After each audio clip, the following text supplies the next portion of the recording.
Halo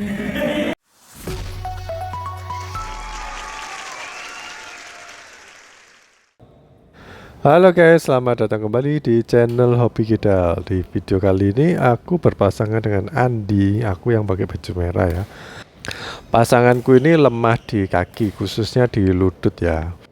Nah, kendalanya mungkin kalau ada bola dadaan yang dia harus cepetan maju tuh dia kesulitan. Terus habis lari-lari untuk ngerem itu juga kesulitan. Nah, mungkin sakit ya.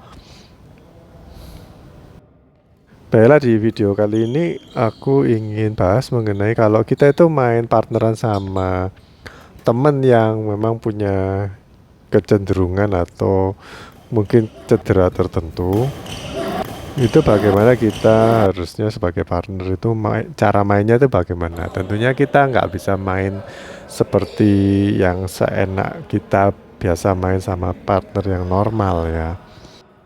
Juga kalau kita itu punya lawan yang seperti gini, seperti Andi. Jadi ada yang baju putih Dito, yang baju hitam kan Erik ya.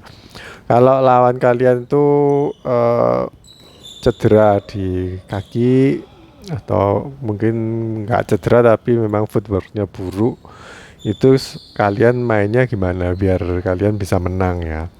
Tapi sebenarnya menang aja itu nggak seberapa penting sih menurutku. Yang lebih penting itu kita bisa bikin suasana di grup itu bagus. Apalagi kita mainnya cuma berempat ini. Jadi setiap minggu ketemu terus, dan hampir setiap minggu sih ini partnerannya sama.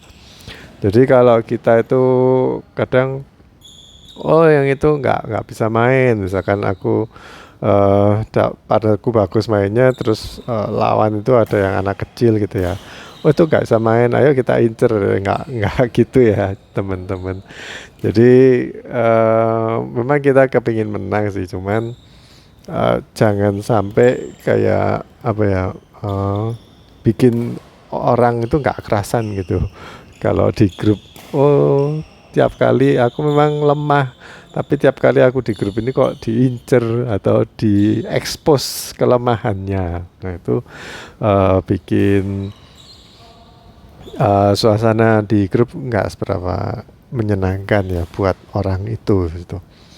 Tapi walaupun begitu, aku ingin mencoba untuk mereview atau mengamati permainan kita. Apa yang aku terapkan mungkin nggak sama Andi punya pemikiran ya, karena kita nggak nggak janjian kita mau pakai strategi apa gitu. Aku pikir ya semuanya udah pada ngerti main lah.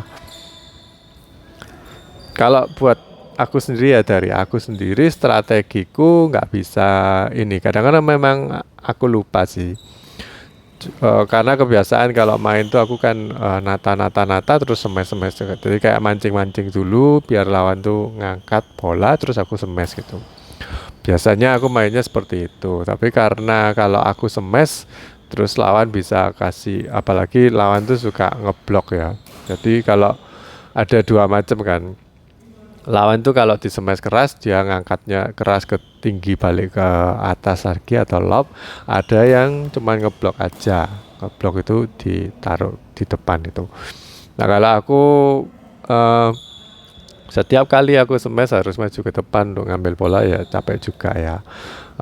Ada bola-bola yang tertentu yang aku kadang lupa sih, biasaan nyemes terus ternyata partner juga gak bisa ambil karena kaget terus gak bisa lari.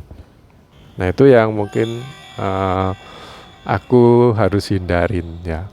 Aku beberapa kali sih, kalau nggak salah ini udah keempat kali ya partneran sama Andi, lawannya juga Dito sama Erik.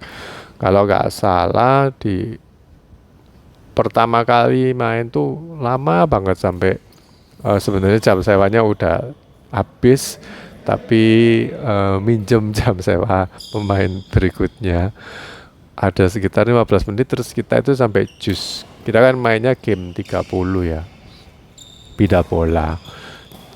Sampai jus beberapa kali kok, sampai 35 lebih lah. Dan akhirnya kayaknya kalah sih yang pertama kali. Terus pada kesempatan kedua atau ketiga kali itu mulai menang-menang, walaupun kadang tipis-tipis ya menangnya. Di video ini juga tipis sih, kalau nggak salah kemarin akhirnya 28-30, jadi lumayan tipis ya. Tapi kalian bisa lihat kalau kalian mau ngitung ya, aku males ngitung. Jadi di tengah-tengah itu sebenarnya kita unggul agak banyak sih. Mungkin karena rasa iba dari Dito sama Erik itu mungkin nggak ngegas ya. Jadi mainnya itu memang nggak expose ke kelemahannya Andi, tapi lebih banyak ke cuman ngasih bola ke Andi terus, tapi nggak di expose beneran. Kalau expose tuh gini ya, misalkan Andi ini kesulitan gitu mainnya, untuk dikasih belakang ya kita kasih lob belakang, terus kasihlah drop shot yang depan banget, yang ini ya, yang tajam gitu. Nah otomatis nanti Andi kesulitan dari belakang terus lari ke depan, nanti habis dari depan ke belakang lagi, itu mati lah paling 2 kali gitu, kayak udah mati gitu. Nah itu pinter-pinternya partner ya, kalau ngelihat itu. Jadi ya mirip-mirip kayak ini sih, setengah single ya kalau jadi partnernya Andi. Tapi ini strategi yang aku pakai, itu harus lebih banyak main ngelob. Jadinya game ini 40 menit tuh capek banget ya. Soalnya kita mainnya jadi endurance, jadi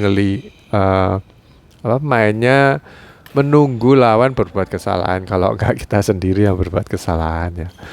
Terus ngelobnya itu bukan sembarang lob, jadi ngelobnya itu kalau bisa lebih tinggi dari yang biasanya kita main, terus juga lebih keras, jadi mukulnya ke belakang di daerah baseline tuh di emphasize. Mungkin pertama-tama agak kayak out gitu ya, tapi latih terus aja sampai bisa sampai belakang banget gitu, nggak out. Itu soalnya tambang emas kalian kalau punya partner yang lemah di kaki atau footworknya buruk. Itu bisa buying time-nya buat kita, juga buat partner yang nggak bisa lari. Kalau bolanya tinggi, itu kan kita punya kesempatan untuk siap, itu lebih banyak ya. Kan lawan nggak mungkin bisa terbang untuk ngambil bola itu ya, kecuali lawannya setinggi 2,5 meter gitu.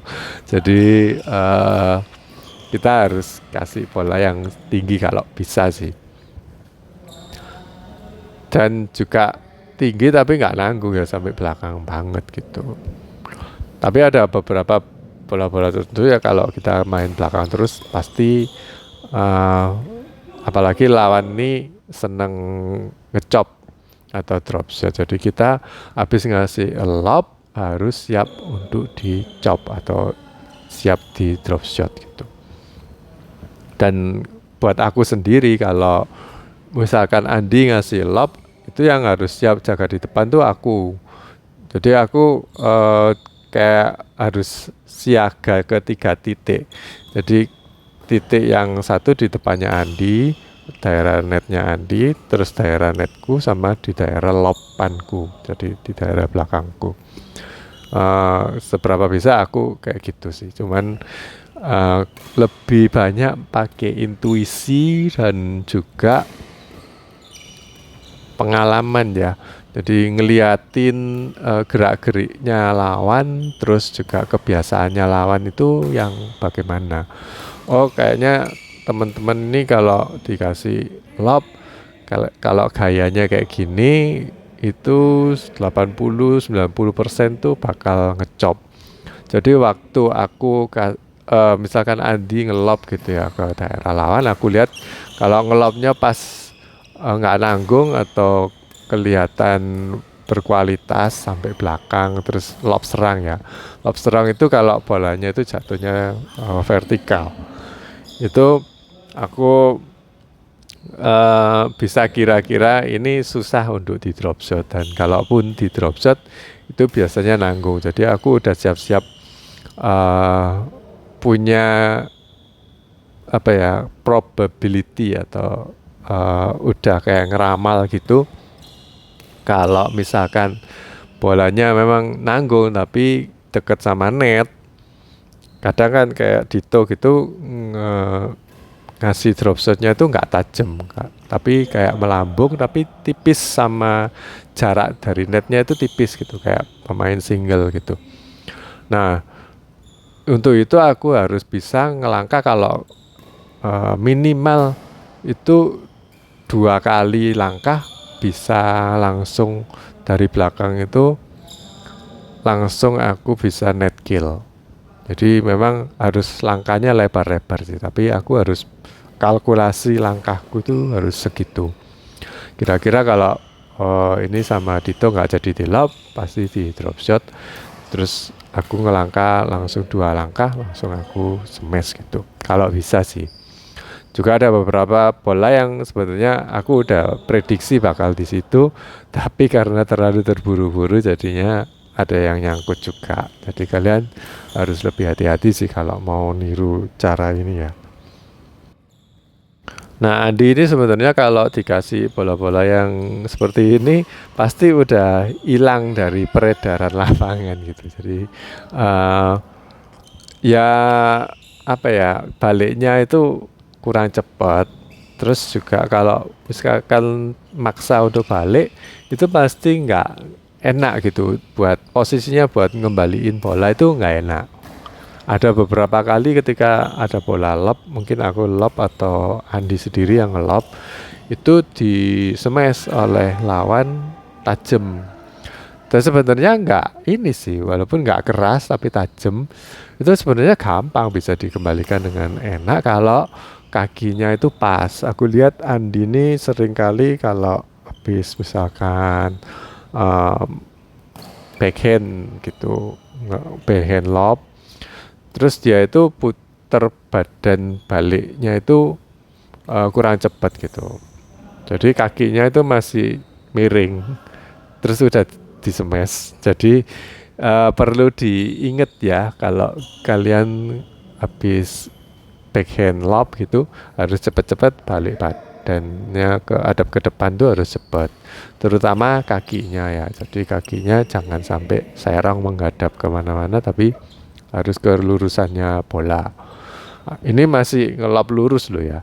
Kalau kalian ngelob silang ya harus muternya lebih banyak, muter sampai berapa derajat itu, 270 derajat kira-kira. Ya ada beberapa situasi tertentu ya yang aku sebenarnya biasanya mengharapkan partner yang ambil karena bolanya jauh atau di backhand lead, tapi Andi seringnya nggak ambil, terus cuman bilang ko ambilan ya. Memang agak berat sih, jadi kerja lebih berat, tapi aku enjoy sih. Jadi buat tantangan juga, walaupun aku udah nggak muda lagi ya. Ada bola-bola yang waktu aku masih muda, habis aku kejar terus kan buang bola ngelob gitu, ngelob silang, tapi nggak bisa ngerem kakinya, jadi ngelebihin 1 langkah lagi, karena kalau aku rem nanti cedera lutut jadinya. Ya relakanlah. Habis ngelob terus ke sisi satunya nggak bisa cepat, akhirnya mati, ya direlakan aja nggak apa-apa. Yang penting kan nggak cedera ya. Jadi kita kalau memang strateginya nggak terlalu berhasil, coba cari strategi lain. Dan di akhir-akhir game ini lawan itu udah berhasil kayak nyalip skor kita gitu. Padahal di awal-awal tuh ketinggalan terus, tapi udah bisa nyalip 1 atau 2 poin gitu. Dan mereka kayaknya strateginya ganti gitu. Tadinya lebih banyak ngasih ke Andi juga mungkin kurang sabar dan mungkin udah capek juga. Tadinya yang mainnya ngelop-ngelop, terus diganti sama nyemes-nyemes ya. Untungnya smashnya Andi lumayan keras ya, jadinya em, banyak menghasilkan poin juga. Tapi itu resikonya kalau smashnya keras tapi datar. Kebetulan Erik kalau di smash tuh dia ngambilnya nggak pakai backhand tapi ngambilnya pakai forehand. Terus bisa kemana-mana bolanya kalau pakai forehand ya. Jadi nunduk terus mukul gitu. Jadi aku untuk ngeblok balik, untuk balikinnya itu sering mati karena smashnya dari Andi juga agak tajam. Nah, aku lihat ya, walaupun Andi ini kakinya lemah, tapi dia juga pakai kayak intuisi juga. Jadi kemarin tuh memang aku bilangin dia, bukan di game ini, yang kemarin-kemarinnya, bilang kalau misalkan kakinya lemah coba ditebak aja. Bolanya lawan tuh kira-kira di mana, terus kamu udah jalan dulu ke sana. Nanti kan dekat. Cuman kalau DO kira-kira sama lawan di drop shot itu maju cuman 1 langkah atau 2 langkah, daripada kita nggak nebak terus baru jalan atau lari ke situ udah telat, butuh 3 atau 4. Pasti posisinya kaki kalau nggak enak, bola kita pasti nggak terlalu berkualitas. Nah, untungnya Andi ini volleysnya juga bagus ya. Memang harus dipakai sih kalau posisinya nggak enak, posisi badannya itu kan biasanya bantu untuk pukul lebih keras ya. Kalau posisi badannya nggak enak ya kita harus bantu dengan kekuatan lengan sama volley. Pasti kalau main gitu ini pulangnya sakit semua tangannya karena pakai itu terus menerus ya. Aku sendiri juga habis game ini 2 hari kemudian ini sakit di bahu yang kayak belikat itu sakit karena mainnya itu banyak ngelap terus kan intensif ya, jadi 40 menit main terus habis game ini juga aku partneran lagi sama Andi, jadi main game satu lagi walaupun cuma game 21, tapi sebelumnya juga main juga sama anak lain yang tadi baju biru datang itu. Dia nggak sempat bertahan sampai gamenya berakhir, poin 13 udah berhenti, dan aku main terus sih, jadi lumayan ini ya, diforsir ordotku. Tapi ya begitu, kalian harus bisa ngelihat ini ya, kelemahannya lawan itu di mana.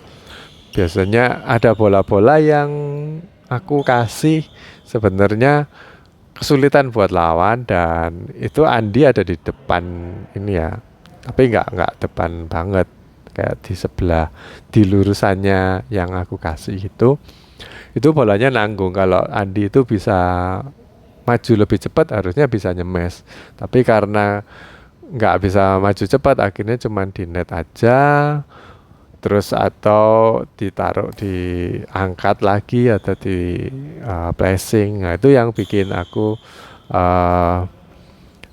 apa ya, jadi kayak waduh kok digituin, aku harus lebih siap lagi, jadi nggak langsung mati lawannya. Ya itu kita harus cari-cari celah juga sih. Terus ke tips kedua ya, selain mainku cuman ngelop-ngelop, lebih banyak ngelop-ngelop, nggak cuman itu, aku juga banyak ngasih ke ruangan yang kosong, jadi nggak nyemes ke orang, ngasih ke ruang kosong, terus juga ngasih ke tempat-tempat yang nggak diduga oleh lawan gitu. Kadang kita memang harus pakai kayak trick shot sih, kayaknya gerakannya mau dilurusin tapi ternyata kita buang muka ya, jadi mukanya itu aku noleh ke kanan tapi tangannya itu mukulnya ke kiri. Kadang-kadang aku pakai cara seperti itu. Atau kalau di daerah backhand aku pandangannya ke kiri tapi aku ngasihnya itu pakai backhand ke kanan. Itu bisa bikin lawan itu jadi bingung kan, udah jaga ke kanan terus kok bolanya ke kiri, terus akhirnya waktu ke kiri kan jadi backhandnya pemain kanan gitu, dan kebanyakan nanggung kalau posisinya kan gak enak untuk backhand lob itu nanggung. Nah itu kita harus waspada ya. Kalau kita udah setting biar lawan itu ngeluarin kelemahannya atau berbuat kesalahan, jadi kita pancing-pancing lawan tuh untuk berbuat kesalahan. Habis berbuat kesalahan kita harus berani untuk smash atau udah siap-siap untuk nyerang lagi, walaupun nggak nyemes, mungkin taruh di ruangan kosong yang jauh dari lawan gitu. Terutama lihat footworknya ya. Kalau di posisi seperti itu untuk maju depan tuh kan sulit, atau kesilang itu mungkin udah sulit gitu. Jadi harus lebih banyak mempelajari kaki, lihat kakinya lawan. Kalau kakinya kayak gitu melontir, sulit untuk maju atau sulit untuk ke kiri, sulit untuk ke kanan, kita taruh di daerah-daerah yang situ. Nah, aku lihat Andi ini memang masih muda ya, lebih muda dari aku dibandingin sama kemarin yang aku sama ini ya Pak Steve kalau nggak salah. Pokoknya orang yang lebih tua jauh dari aku, mungkin sekitar 60-an ya. Itu lemah juga di kaki, lututnya lemah, tapi pengembalian bolanya itu nggak ini buat aku terlalu sulit untuk gendong dia. Tapi kalau sama Andi, aku masih cukup terbantu karena bola-bolanya itu dia ngelopnya juga sampai ke belakang, terus tinggi, nggak nanggung, malah kebanyakan out sih. Tapi nggak apa-apa, dicoba aja terus. Mending kayak gitu daripada setiap kali ngasih lob tapi tanggung gitu. Nanti pasti kalah. Terus juga ngasih bolanya itu bagus sih. Kalau kemarin yang Pak Steve itu ngasih bolanya cuman kayak di placing, terus kadang-kadang kalau lawannya itu siap, placingnya itu nggak tipis banget. Jadi sama lawan udah di smash atau di net kill gitu, udah mati kita. Aku juga nggak bisa apa-apa kan, karena bolanya tanggung-tanggung gitu, mati. Tapi kalau Andi nggak, dia kalau ngasih net juga netnya sama lawan tuh jadi kesulitan untuk net kill.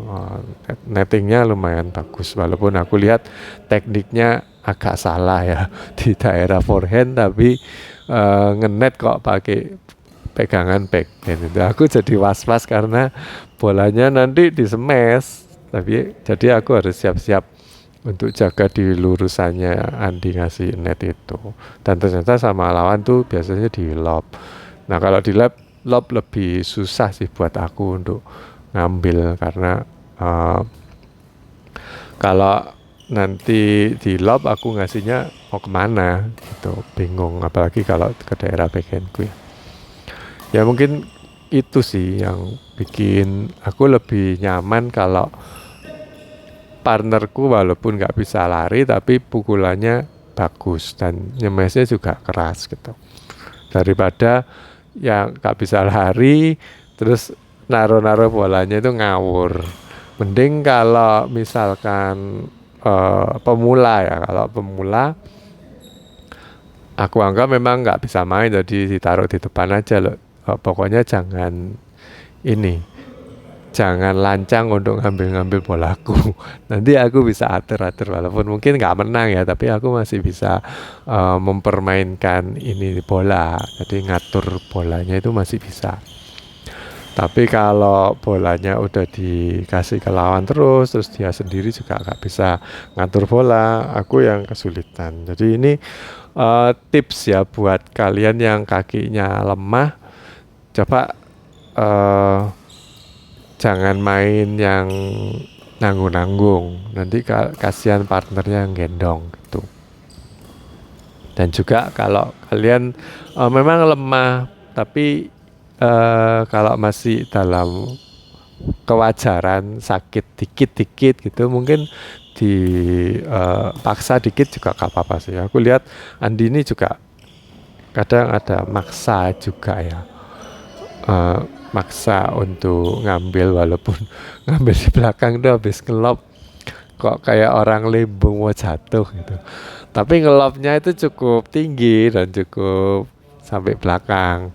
Jadi ya, meskipun kayak jaga keseimbangannya itu membutuhkan waktu agak lama dari yang biasanya, tapi bisa siap lagi. Terus kan mukulnya biasanya bola itu kan berada di depan atau di atasnya kita ya. Kalau Andi kadang-kadang bolanya udah lewat, nah ini yang sulit kan. Untuk mukul keras ke belakang itu sulit, tapi Andi maksa. Itu bagus sih. Jadi kalau kita punya kelemahan di satu titik, dalam hal ini kaki ya, kita harus kompensasi di otot-otot lainnya. Jadi kalau kakinya lemah ya punggungnya sama tangannya harus kerja lebih keras. Yang penting itu apa, pengembaliannya itu loh. Itu kan hasil pengembaliannya itu yang perlu kita lihat. Jangan ngelihat cuman kakiku sakit jadi aku memang bolanya pelan. Jangan lihat itu. Yang penting bagaimana caranya biar kalian tuh bisa mengembalikan bolanya itu tinggi, nggak nanggung, bisa ke belakang. Bagaimana caranya dengan kondisi yang kamu mungkin bolanya nggak pas di depan waktu ngambil karena telat mundur. Terus cara mukulnya juga diganti. Aku lihat ada banyak kayak selebgram badminton. Jadi yang followernya banyak itu kayaknya masih muda loh, cewek. Kayaknya sering cedera. Yang kemarin tuh sempat operasi ankle. Terus barusan ini cedera di bahu kalau nggak salah. Jadi banyak kontennya itu yang ke tukang pijat. Nah, mungkin masukan aja buat teman-teman ya. Kalau kalian sering cedera, itu ada beberapa kemungkinan yang bisa terjadi, tapi yang mungkin jarang dibahas ya. Kadang ada orang yang nyalain ini, koknya itu nggak bisa lari jadi harus mukul lebih keras. Aku memang mainnya terlalu diforsir atau habis angkat-angkat berat siangnya, kerjanya angkat-angkat atau pindahan rumah terus main badminton jadi sakit. Oke, itu kan occasional ya. Kalau raket jangan nyalain raket juga.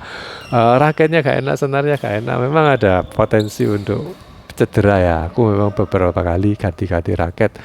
Merek tertentu pun sampai aku kayak blacklist itu. Pakai merek ini sakit terus. Jadi ada kemungkinan dari raket juga. Tapi kalau misalkan raketnya udah bagus, terus cocok, tapi sering cedera, coba cara atau tekniknya itu dirubah gitu. Kadang kita lihat udah mukul bagus, kualitasnya bagus, tapi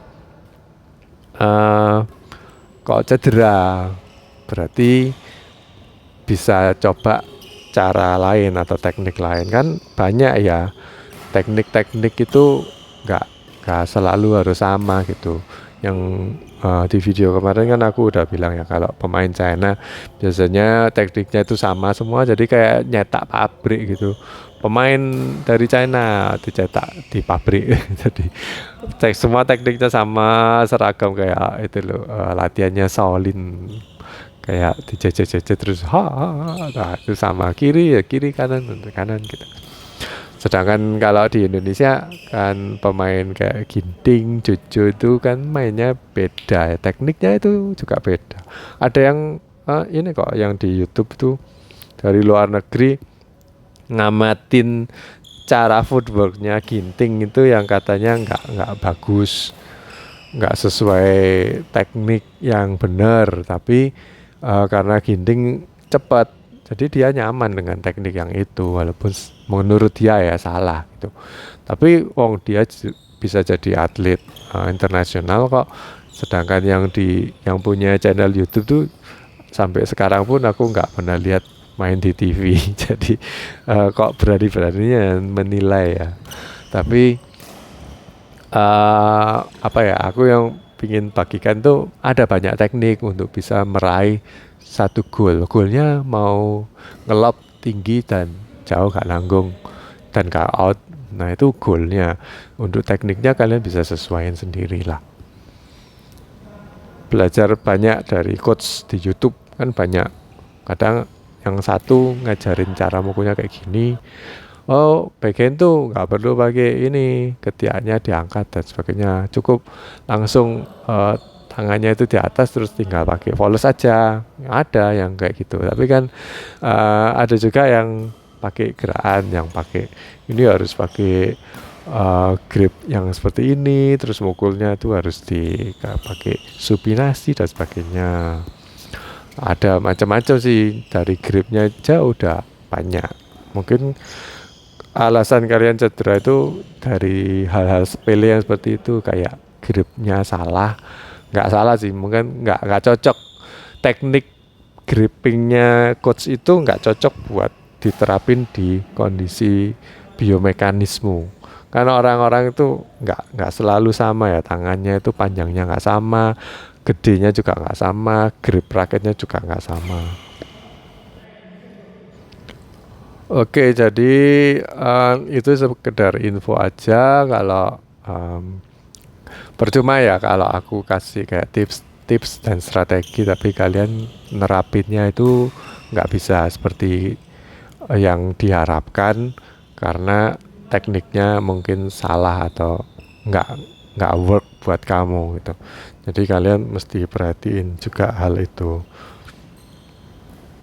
Nah ini yang aku tadi bilang ya, ada bola-bola yang dulu aku bisa ngerem tapi kali ini aku nggak bisa. Jadi babas ke lapangan nambahin 1 step lagi karena nggak bisa ngerem. Kalau aku maksa ngerem pasti lututku sakit. Dan setelah kemarin tuh tiba-tiba kok ada biru ya di daerah sekitar lutut. Ya mungkin karena hal itu. Padahal nggak kebentur apa-apa. Ya bagaimanapun kalian harus ini ya, secara skill wise harus bisa ini improve skillnya. Kalau mau gendong harus lebih bisa macam-macam. Kadang ada bola yang habis lari-lari ngenet itu kan nggak semua orang bisa ya, apalagi yang pemula.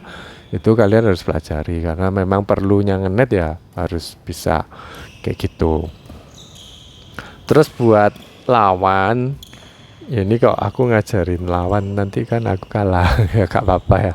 Kalian mungkin kepingin menang juga kalau pas ngelawan temen yang kakinya pundungnya buruk tapi digendong pemain yang bagus. Itu bagaimana caranya bisa paling enggak berusaha menang atau paling enggak tipis menangnya gitu ya, kalahnya tipis gitu. Yang pertama, kalian lebih banyak explore di lapangannya lawan, jangan cuma ngasih ke tengah-tengah aja. Atau kalau mau ngincer yang footworknya buruk, itu kalian tuh nggak bisa ngincer kayak gini. Misalkan, oh tak kasih depan belakang aja Andi ini, nanti kan mati. Jangan lupa ada partnernya yang bagus mainnya. Bukan aku ya, misalnya ada kayak atlet yang disuruh ngendong Andi, pasti menang lah. Meskipun kamu kasihnya ke Andi terus depan belakang, nanti ini partnernya itu tahu gitu. Oh habis belakang dikasih depan ini, jadi langsung dia itu serobot langsung cepat larinya. Kalau atlet langsung net kill, mati sendiri kamu. Jadi nggak bisa mainin strategi kayak gitu. Jadi harus ngasih bola-bola yang sekiranya itu gampang atau di tengah-tengah yang kiranya bagiannya Andi yang ambil gitu.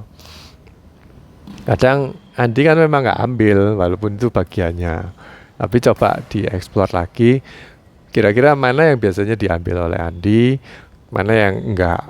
Nanti kalau enggak berarti kan ngincernya salah, enggak jadi ngincer ke Andi kok udah direbut sama partnernya gitu. Jadi lebih banyak eksplor ke titik-titik yang agak jauh, jangan cuma ke lawangannya single aja. Aku lihat Andi juga pengamatannya kurang bagus juga, atau mungkin kesulitan terus nggak mau ambil terus di wis jarno didelok ae cukup. Ada bola-bola yang ini ya, kadang itu bolaku udah tipis di pojokan, dia bilang ke aku out, padahal menurutku enggak. Kan lebih dekat aku, harusnya aku kan tahu. Walaupun aku memang kadang out itu juga aku ambil ya. Aku lebih mentingin kayak gitu, mending aku ambil aja. Kalau sekiranya menurut perasaanku masih masuk, aku ambil. Kalau udah out banget, aku kan biasanya tahu ya, jadi aku nggak ambil daripada gelo atau kecewa karena nurutin partner, akhirnya kita kehilangan poin atau gagal untuk mendapatkan poin.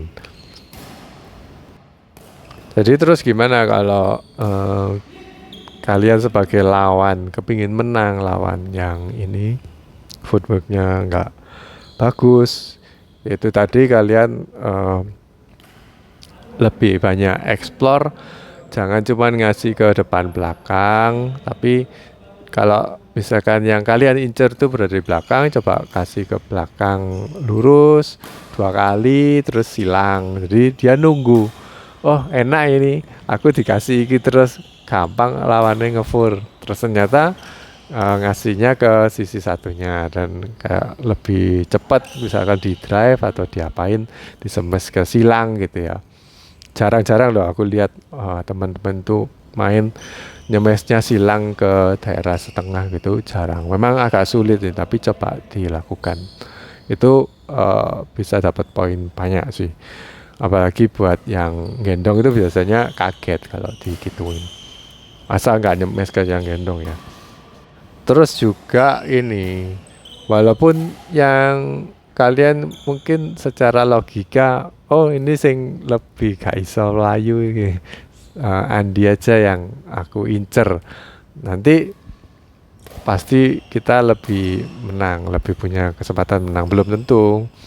Kalau kita ngincer ke yang yang gendong itu juga bisa. Jadi yang gendong itu kan pikirannya lebih banyak kalutnya, soalnya bingung. Ini aku mesti jaga di mana-mana aja. Daerah covernya tuh lebih luas. Jadi bisa aja kalian tuh ngincer ke yang gendong, ditaruh di 3 titik yang dia biasa jaga. Jadi suruh dia lari-lari depan, belakang, pojok. Nanti kan yang digendong itu mikir, loh aku kok gak diincer, aku tak tambah santai. Nah ini yang bahaya kan. Nanti kalau kalian udah ngincer yang gendong, udah kayak kesulitan, tapi bawa balik terus gitu. Kalian semesnya itu ke arah yang ini, yang digendong. Jadi biasanya nganggur terus disemes mati. Jadi memanfaatkan itu ya, memanfaatkan kelalaian dari lawan. Aku lihat di sini ya, Dito sama Erik ini kurang kerjasama sih. Jadi ada bola-bola yang sebenarnya kesulitan buat Erik untuk ngambil.